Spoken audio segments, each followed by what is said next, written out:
È atterrato questa mattina all'aeroporto Canova di Treviso il volo che ha portato in Veneto 8 ucraini feriti negli scontri di Kiev. Saranno curati negli ospedali di tutta la regione dopo che il presidente Luca Zaia ha accolto la richiesta fattagli dal console generale di Ucraina a Milano nel marzo scorso.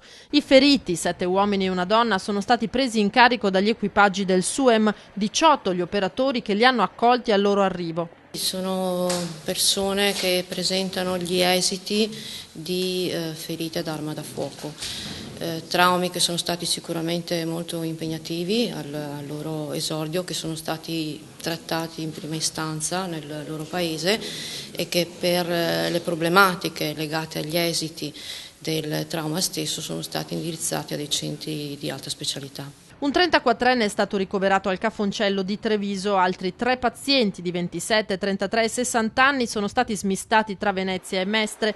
Un caso di intossicazione da sostanze chimiche è stato affidato all'azienda ospedaliera di Padova. I rimanenti sono invece stati destinati ad Abano, Peschiera e Negrar. Emblematico il caso del 34enne ricoverato a Treviso. Si trovava a manifestare il 20 aprile in piazza a Kiev, è stato raggiunto da un proiettile di un cecchino che l'ha raggiunto al torace, alla parte bassa del torace, all'addome, creando una situazione devastante all'interno, per cui è stato portato d'urgenza al tavolo operatorio a Kiev dopo ha avuto un percorso molto travagliato, come spesso hanno queste ferite d'arma da fuoco. È venuto qui questa mattina, oggi abbiamo in programma una valutazione chirurgica con un attacco toraco-addominale e naturalmente appena fatto questo saremo in grado di definire il futuro percorso clinico del paziente.